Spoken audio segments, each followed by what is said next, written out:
Metaverse. Bonjour, je suis Chad. Et bonjour, je suis Tyrante. Et nous avons quelque chose de spécial aujourd'hui. Très spécial, très spécial. Cloudhammer Steelworks m'a contacté après avoir apprécié nos critiques d'épée et souhaite que nous testions un produit. Et ensuite, ils ont fait quelque chose. Ils ont fait quelque chose, on pourrait dire, de dangereux. Ils m'ont laissé choisir. Oui, et nous avons choisi, enfin tu en as choisi pas mal, mais celle-ci c'est un peu la spéciale du groupe. Eh bien, il y en a deux ici et puis une autre pour comparer. Bien sûr, vous pouvez voir l'épée principale que nous examinons ici, c'est ce Nodachi. Parce que quand ils ont dit d'en choisir une et que j'ai regardé leur gamme et que j'ai vu celle-ci, j'ai fait « Oh !» Ouais. Oh là là, mon Dieu. Nous n'en avons pas, alors que c'est le genre de choses intéressantes à avoir. Eh bien, cela nous permet de nous amuser un peu parce que nous allons examiner ce Nodachi en particulier de Cloudhammer Steelworks. Mais en même temps, nous allons donner notre avis sur ce type d'épée que nous n'avons jamais manipulé ou utilisé auparavant. Par exemple, nous avons des points de comparaison. Oui, c'est intéressant parce que je pense que celle-ci pourrait être la plus longue, mais pas de beaucoup. On parle de quelques centimètres seulement. Oui, parce qu'on a nos épées à deux mains plus grandes là-bas. Donc, on va comparer. En fait, j'ai déjà manié des épées plus grandes que celle-ci à plusieurs reprises. Oui, Chad, continue. De grands Zweihander. Mais il y a d'autres choses à prendre en compte parce que la dynamique de cette épée, même en la tenant brièvement et en la balançant, c'est très intéressant.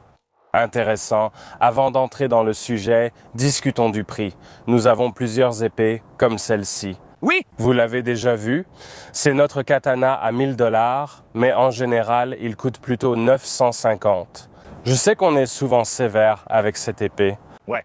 mais pour ce que c'est, en termes de qualité, c'est en fait une très belle lame. Ce n'est pas mal. La lame est plutôt bonne. Ça a toujours été le point fort. Et c'est vrai, elle est en acier plié. On peut voir le feuilletage. Et ça a toujours été une grande caractéristique de cette lame. Mon seul souci avec cette épée, c'est qu'elle n'a qu'une goupille au lieu de deux, ce qui réduit la rigidité de la poignée. C'est mon unique reproche. J'ai toujours aimé la sensation de cette épée en main, son poids, son équilibre.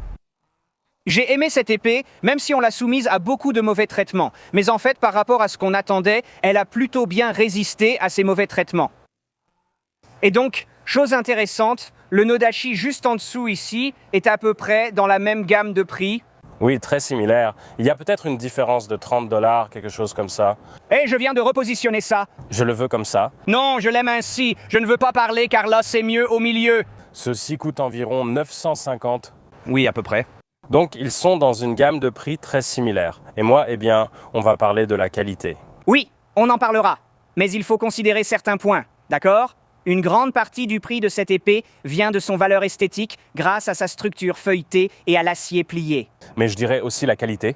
Il y a de la qualité. Par exemple, on peut parler des prix et se demander si ça vaut vraiment son prix. Mais en même temps, je n'ai vraiment aucun problème de qualité avec ça. Eh bien, Ce qui m'arrive souvent avec beaucoup d'épées. l'épée à 200 $ que nous avons achetée chez le même fabricant a techniquement mieux fonctionné. Donc ça dépend. Il a mieux fonctionné. Par exemple, si tu veux de la performance, je ne suis pas sûr que tu en aies pour ton argent, mais en même temps, tu en as pour ton argent à cause de ce que c'est. C'est de l'acier plié. Il y a ce genre de savoir-faire. Je me rappelle que le verre à 200 $ avait un ajustement et une finition assez catastrophique. Le trafic. Et il a commencé à se casser. Donc je pense que ce que je veux dire, c'est que vous payez pour quelque chose de meilleure qualité. Des ligatures plus serrées. Ouais. Donc ici, nous avons une autre épée à un prix différent. Celle-ci est à environ 250, 70 de mémoire, quelque chose comme des dollars US. Je crois que c'était plus, mais je ne me souviens plus exactement. Je suis presque sûr que c'était ça. Celle-ci vient de Rain and Katana et c'est un Tachi. Et nous faisons toujours le projet. Nous n'allons juste pas utiliser celle-ci en particulier. Mais celle-ci est évidemment beaucoup plus grande. Enfin, je dis beaucoup plus grande, mais ça fait une différence. C'est vrai. Elle est plus grande qu'un katana classique, car c'est un tachi. Ensuite, on passe à ce gros morceau. Le gros morceau, celui qu'on regarde aujourd'hui. La vidéo d'aujourd'hui, oui. Donc Nodachi, ça veut simplement dire grand tachi. Ouais. Et donc plutôt gros. Un tachi? Un grand tachi. Ouais. Maintenant, revenons à la question du prix. Ce que vous obtenez ici, c'est une très très grande épée en acier à ressort précisément. Donc elle n'est pas pliée. Maintenant, curieusement, en termes de performance, je préfère toujours l'acier à ressort, même sur les katanas. Traditionnellement, les katanas n'en avaient pas. Traditionnellement, les Nodachis n'auraient pas eu d'acier à ressort. Je suis content que ce soit de l'acier à ressort. Ce sera plus durable et ça offrira de meilleures performances en conséquence. Donc, on va voir. On va voir. Aussi, en termes de rapport qualité-prix, je ne vois pas beaucoup de gens en acheter. Ce n'est pas un achat courant. Donc on va voir si ça tient la route par rapport à ce qu'on attendrait d'une épée à 1000 $. Voilà, quelques comparaisons. Oui, d'accord. Donc la qualité. Très bien.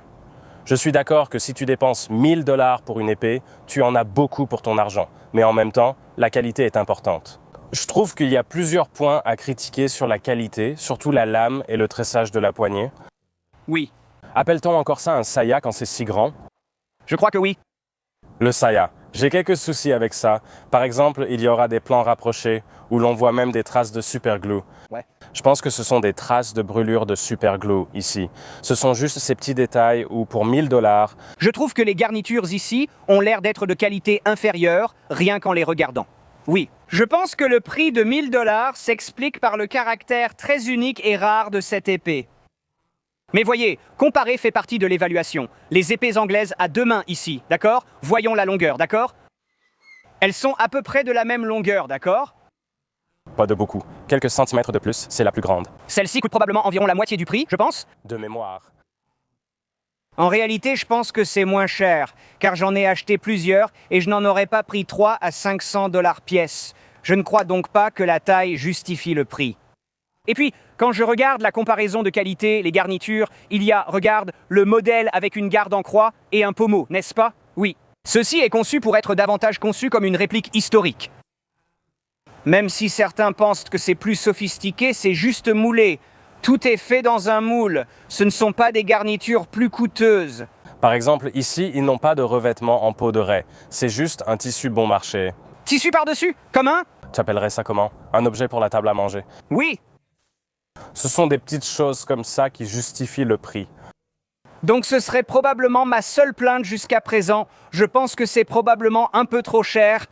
Mais en même temps, je n'ai pas vraiment de point de comparaison pour voir combien coûtent habituellement les Nodachis. Et cela pourrait être le prix standard parce qu'ils ne sont pas typiques. On ne les voit pas vendus très souvent. Mais je dirais donc, en définitive, que la qualité de tous les garnitures, du fourreau et de tout ça, c'est très moyen. La lame, par contre, eh bien, Elle a bonne allure. ça a l'air bien. Peux-tu le tenir fermement? Je veux qu'on obtienne. Il n'y a pas vraiment de géométrie ici. Tu as raison, tu as raison. Oui, c'est ça, oui. C'est juste un fossé mouture, je dirais. Les katanas ont, de façon stéréotypée, ce style, mais ce n'est pas le cas de tous les modèles historiques. Je crois que c'est surtout un choix artistique et esthétique. Mais je pense que c'est révélateur de la qualité. Oui, oui, et donc ce genre de triangle qui apparaît quand on a un angle différent sur le biseau. Ici, si c'est fait avec une qualité supérieure, cette ligne qui montre la différence d'angle apparaît parce qu'elle résulte d'un meulage correctement réalisé. Pour simuler, on peut le laisser lisse car c'est plus compliqué à réaliser. Ensuite, ils font simplement un meulage avec un grain différent. Ils affûtent dans une direction différente. Ouais. Et ça te donnera le même effet, mais ce n'est pas vraiment un meulage. C'est juste pour faire semblant. Ouais. Et si tu recherches une qualité haut de gamme, tu t'attendrais à voir ce genre de caractéristiques? Ouais. Mais c'est probablement le seul reproche que j'aurais à faire à la lame. En ce qui concerne les lignes sur le biseau, elles sont très lisses, très régulières. Elle a un dos qui est régulière et qui renforce la lame. Franchement, le tranchant est un peu irrégulier. C'est plus tranchant ici en bas qu'ici en haut. D'accord, donc juste ici, Oui, oui, horrible, horrible, oui, oui. comme un rasoir. Oui, d'accord, c'est intéressant. Le tranchant est inégal. Donc Chad, je ne pense pas pouvoir aiguiser cette lame. Pour être honnête avec toi. Ça sera intéressant. Donc, quelque chose d'important à mentionner que j'ai aussi remarqué, c'est qu'ici, ils ont en fait, et ce n'est vraiment pas de mauvaise qualité. Regarde ça. Ouais. Ils ont ici une garniture en laiton sur lequel la lame peut frotter et s'émousser si tu ne la mets pas correctement. Donc le métal passe en fait par-dessus le rebord ici, et il entoure toute l'ouverture, et du coup le tranchant peut frotter sur le dessus de cette garniture. Et ça s'appelle une garniture d'entrée, je crois. La garniture d'entrée du... Enfin, en termes européens, ce serait la garniture d'entrée du fourreau. Je ne sais pas comment ils appelleraient ça précisément en japonais, mais cela pourrait en fait expliquer pourquoi le tranchant est si irrégulier ici. Eh bien, Parce que le simple fait de le dégainer et de le rengainer aurait pu être... le faire sur le « nous savons que vous êtes censé le mettre le dos vers le bas pour que la lame ne touche pas ». Cependant, il est tout à fait possible, parce qu'en fait, c'est courant. Car même quand vous le dégainez, même si vous l'inclinez légèrement vers le bas, il est probable que vous n'y arriviez jamais parfaitement à chaque fois. Dégainer cette épée, c'est différent. Donc je trouve intéressant à quel point le prix influence mon appréciation d'une épée. Parce que si j'obtiens une épée de bonne qualité à un prix bas, même si elle est, d'accord, même si elle est de qualité moyenne à un prix bas, je suis vraiment content. D'accord. Et on en a quelques-unes. Oui, on en a quelques-unes. Et en fait, il y a plus d'épées fonctionnelles produites à de meilleurs prix aujourd'hui que jamais auparavant. J'aime passer en revue la gamme la plus abordable, car c'est ce que la plupart des gens pourront acheter. Et donc, si c'était à un prix plus raisonnable, je pense que je serais beaucoup plus enthousiaste à ce sujet, simplement parce que, quand on parle de finition et d'ajustement standard, tu pourrais reconnaître ça. Alors, tu veux prendre le... Ouais. Ouais, je me souviens, c'était dans quelle vidéo déjà? Katana à 1000 $ contre katana à 300 $. On a comparé les deux katanas et j'ai relevé qu'ils ont exactement le même hibaki. Celui-ci vient d'un fabricant complètement différent. Ouais, Totalement différent, c'est juste du modèle standard. standard de base, donc ça veut dire très... Enfin, regarde, je pense que c'est quand même de bonne qualité. C'est du laiton? Ouais, c'est du laiton. Mais clairement, ça coûte probablement quoi, 30 centimes? Ouais, en l'achetant. Je trouve ça marrant, j'aime bien ce hibaki et son design. Mais je le vois sur tellement de katanas. C'est bon marché. Et si tu achètes un katana à 1000 $, tu vois? Ouais, Oui, oui. Nous sommes tous les deux d'accord pour dire oui. D'accord. Alors pesons cette chose et voyons. tu veux le mettre dessus, on est prêt à y aller. Donc c'est actuellement à 0. 0. Maintenant, aucun réservoir n'est touché. Oui, en fait, c'est le cas. Oui, Non, ça ne touche tout simplement pas 1,64 kg. waouh. C'est intéressant car cette épée me semble un peu plus lourde. Oui, elle semble plus lourde parce qu'elle est lourde en tête, c'est ce qu'on ressent. Il n'y a pas de contrepoids important. Maintenant, pour référence, nous avons cette épée à deux mains. Waouh. C'est cette grande épée anglaise à deux mains à titre de comparaison. 2,2 kg. En main. Ça paraît plus léger? Ça paraît plus léger, ce qui d'habitude, c'est l'inverse pour moi. Je dis toujours, non, ça ne paraît pas plus léger. Il semble pareil, mais là, honnêtement, ça paraît vraiment plus léger. Et c'est à cause de tout ce contrepoids ici en bas. C'est lourd. Eh bien, Ça semble lourd.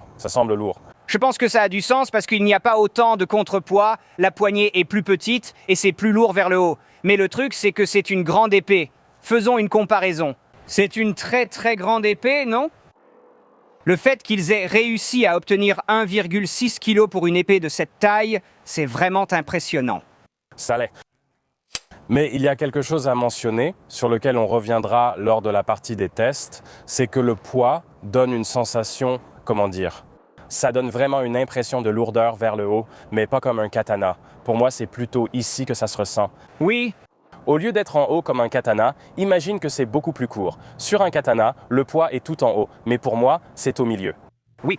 Je ne sais pas pourquoi. Dès que tu mets deux mains dessus, le poids semble correct. Oui. Cependant, comme c'est très lourd en haut, quand on commence à faire ça, dans ce sens-là, Oui, il y a des dynamiques intéressantes dont je veux vraiment parler, mais je dois d'abord rendre à César ce qui appartient à César. Parce que quand j'ai dit que c'est impressionnant, que ça ne fait que 1,6 kg pour une taille pareille, ça veut dire qu'ils ont vraiment fait des choses impressionnantes au niveau du design, comme la largeur de la lame, d'accord? Le bon effilement, le biseau. Et donc, on a été assez sévère à son sujet concernant certains aspects cosmétiques ou la qualité de finition. c'est juste, je n'y reviendrai pas. Pour 1000 $, j'assume mes propos. La chose la plus importante pour moi concernant une épée, c'est sa fonctionnalité. Oui. Et je peux accepter certains défauts cosmétiques surprenants, n'est-ce pas? Si l'épée est fonctionnelle, bien proportionnée et dans ce sens réaliste. Je suis d'accord avec toi, car en replaçant cela dans le contexte d'un katana, il existe évidemment des variantes, mais en général, ils font environ 1,2. Et puis pour une épée longue, en général, je sais qu'il y a beaucoup de variantes, mais tu vas être dans cette fourchette de 1,2, donc être à 1,6 pour cette longueur, c'est énorme. Je suis vraiment impressionné par ça, sincèrement. Voici un autre point de comparaison. C'est l'épée large Honshu à une main. Regarde un peu sa taille, pour comparer. Genre, regarde la taille. Cette épée large est plus lourde que ce Nodachi. Celle-ci fait 1,7 kg? Ah bon? Oui. Non, non, regarde. C'est 1,7 kg. Tu as raison. Ouais. Je me souviens. Et ce qui est fou avec cette épée, ce qui m'a vraiment surpris, c'est à quel point elle est fonctionnelle et maniable malgré son poids. Mais tout dépend de l'équilibre. Tout est question d'équilibre. Avec celle-ci, vraiment. Je n'aime pas trop cet équilibre, mais pour ce que c'est, elle est bien équilibrée. J'adore ce type d'équilibre. Le poids est concentré au niveau de la poignée, offrant ainsi un excellent contrôle de la pointe. J'adore un point d'équilibre plus bas pour ce niveau de contrôle supplémentaire, et j'ai trouvé que cette épée était beaucoup plus légère en main. Mais celle-ci paraît beaucoup plus lourde en main, n'est-ce pas fou? C'est juste que j'adore les lames qui sont lourdes à l'avant. Tu le sais. Mais là, c'est vraiment trop. Trop? Trop pour toi? Waouh! Non, en fait, je pourrais la manier à une main certains jours. Mais tu sais, on n'est pas en forme tous les jours. Donc, tu vois. Donc, encore une fois, 1,6. Regarde comme elle est grande. Et elle est en fait plus légère que cette épée à une main. Donc ça a vraiment amélioré mon opinion à ce sujet de façon assez significative. C'est impressionnant. C'est vraiment bien réussi de ce côté-là. Avant de trop s'emballer avec les compliments, passons à un peu de coupe. Oui. Maintenant, je pense qu'on doit mettre un avertissement ici. Je n'ai jamais... Nous n'avons jamais fait ce genre de coupe. C'est totalement nouveau pour nous. Je veux dire, j'ai déjà manié de longues, quand je dis de grandes épées, des espadons. Je n'en possède pas, mais j'ai côtoyé des gens qui en ont, et j'ai pu les utiliser, les manier, m'entraîner un peu avec, donc je sais quelles sensations les grandes épées doivent donner en main. C'est pourquoi je ne suis pas vraiment surpris que celle-ci soit aussi lourde de l'avant. Parce que certaines des grandes épées, qui atteignent à peu près cette taille, elles ont du poids, n'est-ce pas? C'est vrai. Cependant, quelque chose qui m'a un peu surpris, et dont je pense qu'on devrait parler maintenant, c'est à quel point cette courbure est prononcée et à quel point cela devient intéressant quand on déplace l'épée hors de son point d'équilibre.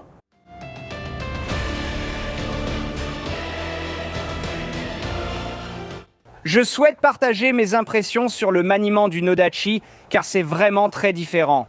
On a déjà parlé du fait que, littéralement, si je le tiens comme ça, il a tendance à rouler sur le côté, à sortir de l'alignement, et ça perturbe un peu tes mouvements. Maintenant, il y a certains mouvements qui sont vraiment agréables. Par exemple, celui-ci, les coupes vers le haut, ça fonctionne parfaitement bien. Les coupes vers le bas, surtout en changeant de direction comme ça, en termes de mouvements comme celui-ci, c'est en fait assez fluide. Et je me demande si ce n'est pas parce que la lame suit un peu l'angle auquel tu la tiens, ce qui donne une action assez fluide. Là où tu commences à perdre le contrôle, où je commence à perdre le contrôle, c'est avec les coupes latérales, surtout quand tu commences à les faire pivoter comme ça. D'accord? Parce que la rotation est tellement étrange, c'est juste un peu bizarre, mais je veux dire, tu peux clairement faire beaucoup de mouvements.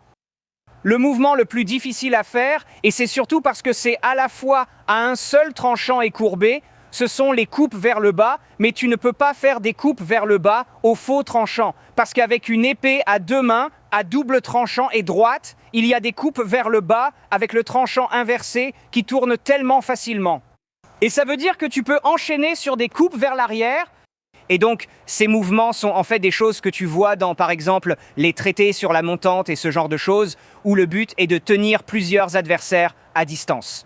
Ou tu fais des coupes comme ça, mais ensuite tu peux passer à des coupes vers le haut, comme ceci. Mais quand tu passes à des coupes vers le bas comme ça, il y a une transition en arrière avec une estocade où tu descends simplement là-bas et tu te déplaces en arrière et en avant, tu vois? En faisant ce genre de coupe vers le bas. 1, 2, ouais, 1, 2. Et tu fais juste pivoter d'avant en arrière et tu peux utiliser la longueur pour tenir plusieurs adversaires à distance. D'après ma simple observation, je dois dire que c'est un peu plus maladroit à cause de l'angle de la lame et juste à quel point c'est étrange. Il y a certaines rotations dans les mouvements qui le rendent un peu plus maladroit. Donc, celui-là, c'est bon. Coupe vers le bas. Ah oui, très maladroit. Il y a une ambiance. Oh, quelque chose. Comment allons-nous sortir ça? Allez, ça a tenu comme une vraie bête. Non, c'était un peu de travers. C'était un peu de travers. Si vous aimez la vidéo d'aujourd'hui, et j'espère sincèrement que c'est le cas, saviez-vous que vous pouvez réellement aider à soutenir la chaîne et le contenu que nous créons ici? YouTube, Patreon, Subscribestar, PlayUp, ils sont tous disponibles. Ces derniers mois, nous avons accumulé des contenus en coulisses, des questions-réponses et des réflexions supplémentaires sur des vidéos qu'on ne veut pas mettre sur la chaîne principale parce que ça ferait une vidéo entière sont disponibles. Si vous aimez Shadiversity et souhaitez en voir plus, inscrivez-vous sur ces plateformes pour accéder à tout le contenu ancien et nouveau. J'espère vous y retrouver. Merci d'avoir regardé. Merci à tous nos soutiens déjà inscrits. Reprenons la vidéo.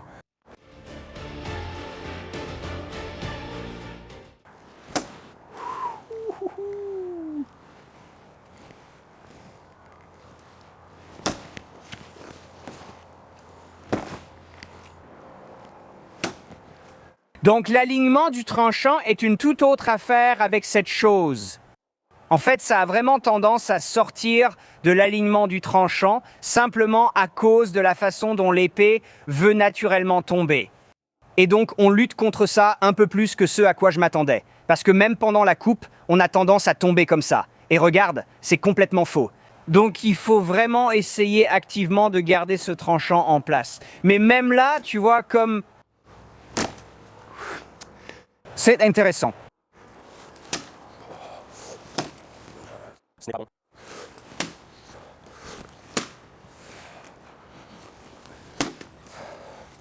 Alors, je rassemble encore mes idées. D'abord, Il est plus difficile de couper qu'avec une épée normale. Ah oui. là, j'ai l'impression que ça devrait aller de soi. Je ressens un peu de flexibilité dans la poignée quand je la manie. Je ne sais pas si peut-être que c'est juste le mouvement naturel de la main, mais quand je l'utilise, j'ai l'impression qu'il y a un peu de jeu. Tu sais pourquoi? Juste ici, c'est là que je ressens quelque chose. Quand je fais ça, oui, c'est ça qui me donne cette impression de jeu. Mais en fait, c'est juste cette partie qui pend. Oui. En ce qui concerne la coupe, t'as raison. C'est vrai, elle est tellement lourde que elle veut... Je n'ai jamais connu une épée aussi agressive dans sa volonté de... Sortir de... L'alignement. Ce n'est pas une critique de cette épée en particulier, mais une observation générale sur les nodachis en général. Et par conséquent, je veux établir un point de comparaison. Voici l'une de nos plus grandes épées droites. D'accord, donc en fait, c'est assez proche en taille. Mais en termes de coupe, Eh bien oui. Et ce qui est vraiment intéressant, c'est que tu n'as pas du tout ce problème d'alignement parce que c'est droit. Donc je veux juste une base de référence pour comparer. Cela m'a impressionné lors de mon test par son incroyable efficacité de coupe. Et mec... Tu dois essayer celui-ci. premier point de comparaison. Utiliser à une main, aucun souci. Je viens juste... C'est impressionnant comme c'est léger et maniable, surtout comparé à ce que je tenais avant.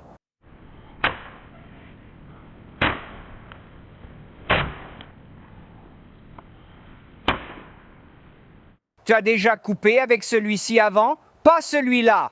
Oui, il y a une chose que j'ai vraiment remarquée, et je ne savais pas que c'était un tel avantage, c'est que comme la lame est droite, il n'y a pas de problème d'alignement. Oui, on l'a déjà dit, mais c'est difficile de montrer à la caméra à quel point c'est agressif. J'aime bien. Il faut vraiment se battre avec. Tu dois te battre avec, ce qui n'est pas quelque chose que j'ai l'habitude de ressentir avec des épées. Pour être honnête, parce qu'il n'y a rien qui résiste du tout. Tu veux tenter avec quelques bouteilles d'eau? Oui, je veux bien, car les bouteilles d'eau pardonneront très peu un mauvais alignement du tranchant. Mais avant cela, j'aimerais essayer quelque chose. Qu'est-ce que tu veux essayer? Shadow, ça? Ah oui. Maintenant, si tu te demandes pourquoi on fait ça, le tatami n'est pas vraiment disponible dans notre pays et c'est super cher d'en obtenir ici. Donc, les frites de piscine sont notre meilleure alternative et voici notre solution. C'était mon hypothèse, basée sur le fait que le Nodachi est une bête de coupe. Je pensais vraiment que ce truc allait couper comme un fou et qu'on devait faire quelque chose de plus solide. J'ai été surpris de voir comme il était difficile d'en couper un seul. Mais regarde, il a quand même de la masse, de l'élan, du levier, surtout du moment cinétique et tout ça. Et c'est un point intéressant parce que quand je coupais, je le faisais un peu comme avec une épée normale, en essayant d'utiliser un peu plus la pointe. Ouais, cependant, Avec ça, je vais supposer que c'est juste un grand couperet à grand mouvement. essayons-le. Tu peux y aller en premier. D'accord.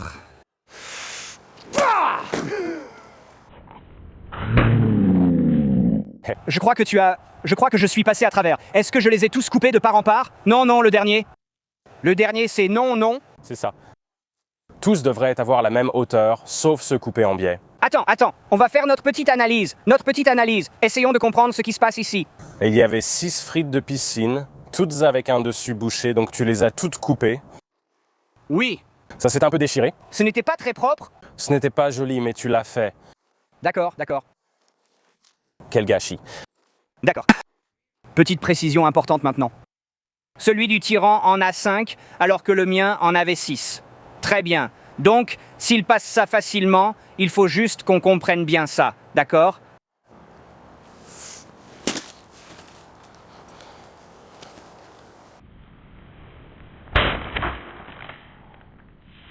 Analyse importante. Il faut juste qu'on voit les points importants de tout ça, tu vois? Ouais. C'est passé? Ouais. C'est passé. Et en fait, étonnamment, Je veux dire, ce n'était pas 6, mais... Bien sûr. triste, ce n'était pas 6, ni vraiment déchiré, ce qui m'a surpris. Je pensais que ce serait mieux. La coupe est régulière partout. Il nous faut un témoin. Oui, nous en voilà.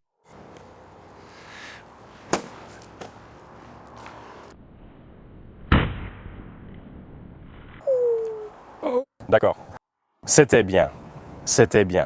Mais j'ai cru que tu mettais un peu plus de puissance dedans. J'ai vu une petite pirouette à la fin, donc... Donne-moi ce Nodachi, je peux refaire une coupe. J'avoue, j'ai vraiment forcé. Je vois les commentaires. Je sais qu'il trichait.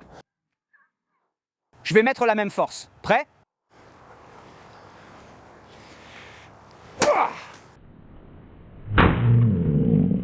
D'accord. Tu es prêt pour les bouteilles d'eau? Allons-y pour les bouteilles d'eau.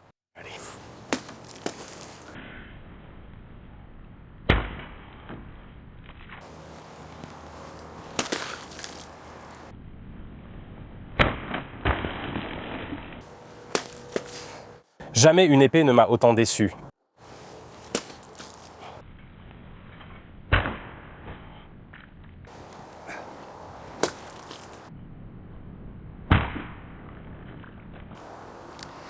C'était intéressant. Je veux dire, ça a traversé. Il y a quelque chose... Ce n'est pas net, j'ai senti pas mal de résistance à l'impact.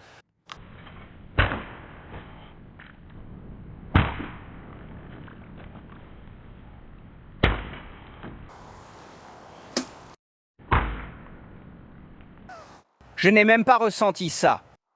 C'était vraiment sans effort et beaucoup plus propre. Beaucoup plus propre.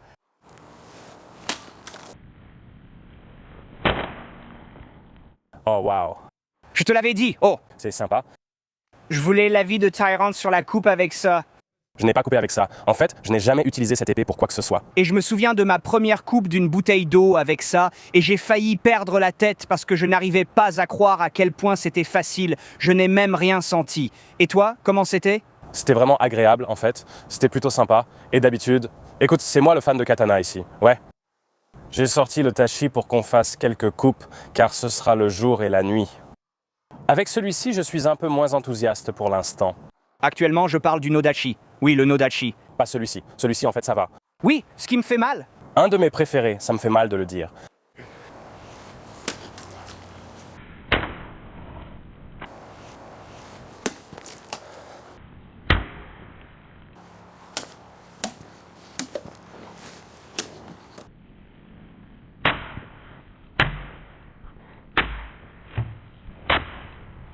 Pourquoi ne pas passer à notre dernier test avant de l'expliquer aux nouveaux spectateurs?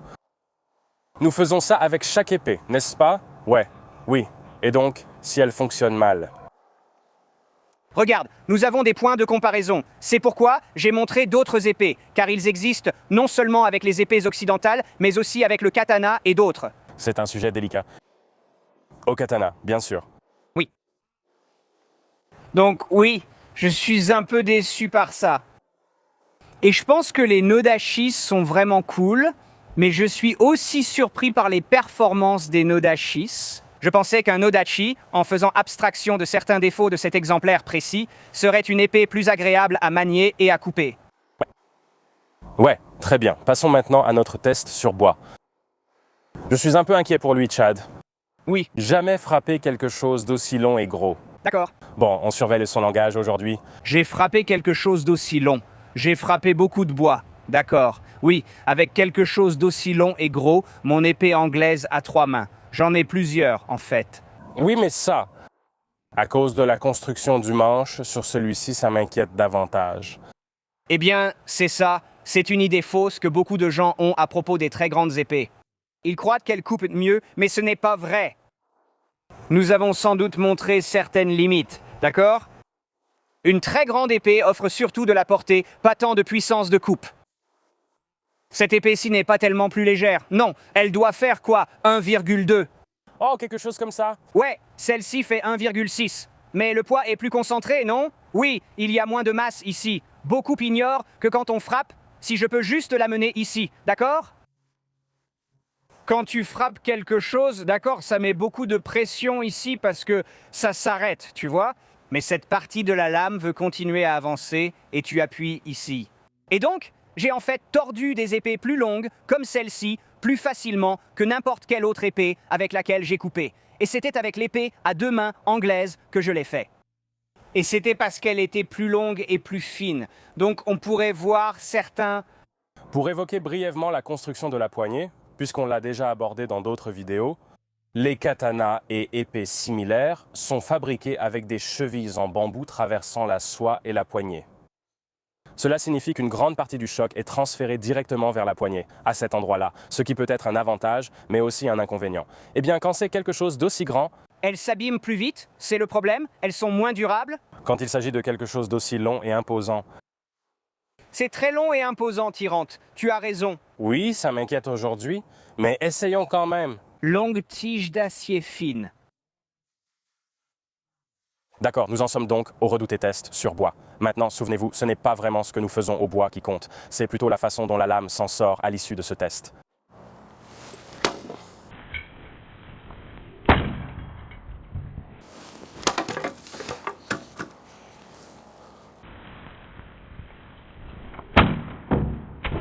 Alors, Tu es prêt? ouais, je n'étais pas du tout inquiet. Oh. Ouais. Eh bien, intéressant. Ouais. Donc, j'y suis allé progressivement. J'ai commencé par des coups plus doux au début. Quand j'ai frappé, ce n'était pas si mal et je n'avais pas l'impression que j'allais la casser. Cependant, j'avais le pressentiment que si mon alignement de tranchant était mauvais, alors ce serait une toute autre histoire.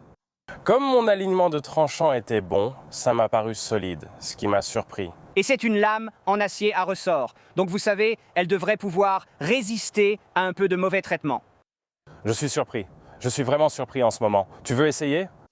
Oui, absolument. D'accord. Donne-nous du bois.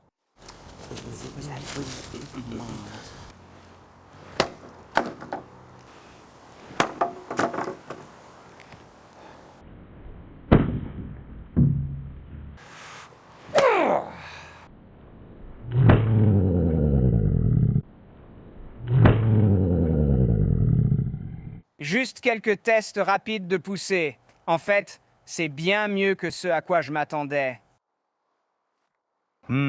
Ça mord bien mieux que ce à quoi je m'attendais.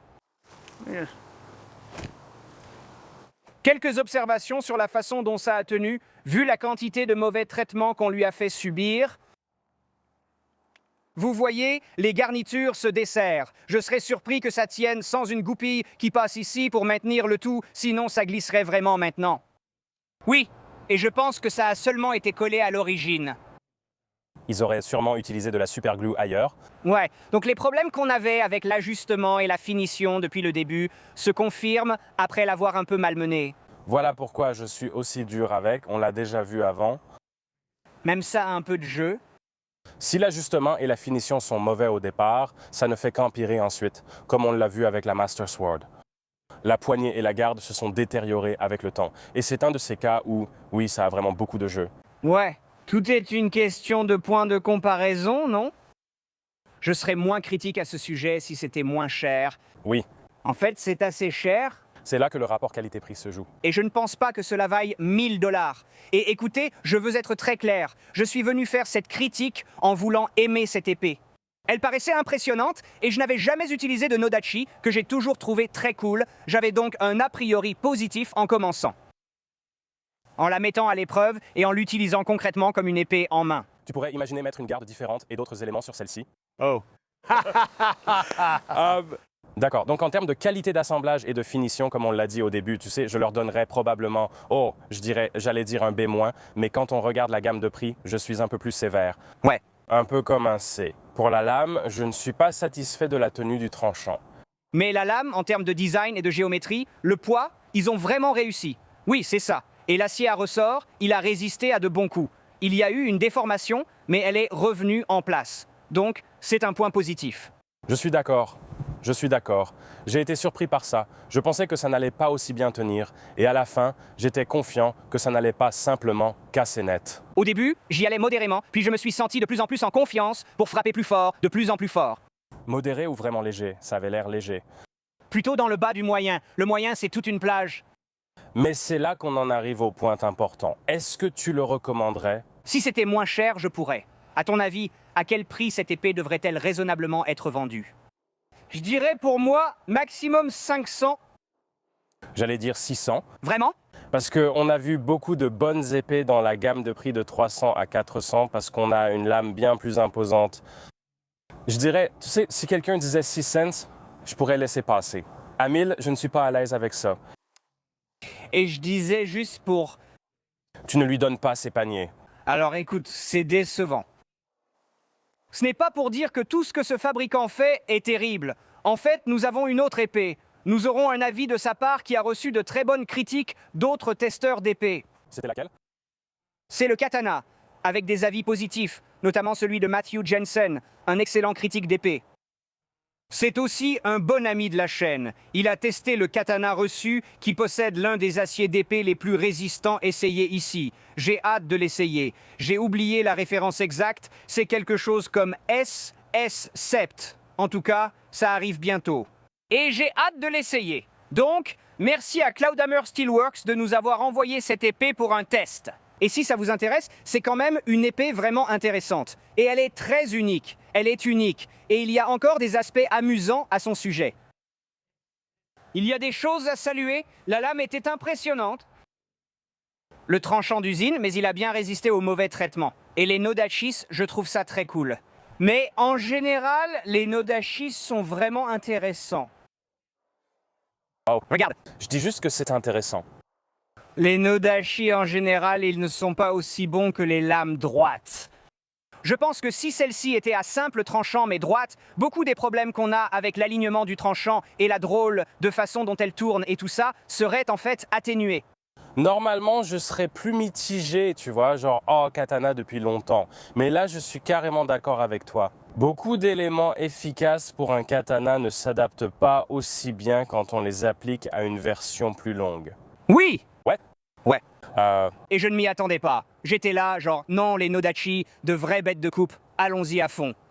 Et étonnamment, les grandes épées à lame droite sont beaucoup plus fonctionnelles et faciles à utiliser. Mais ça reste cool quand même.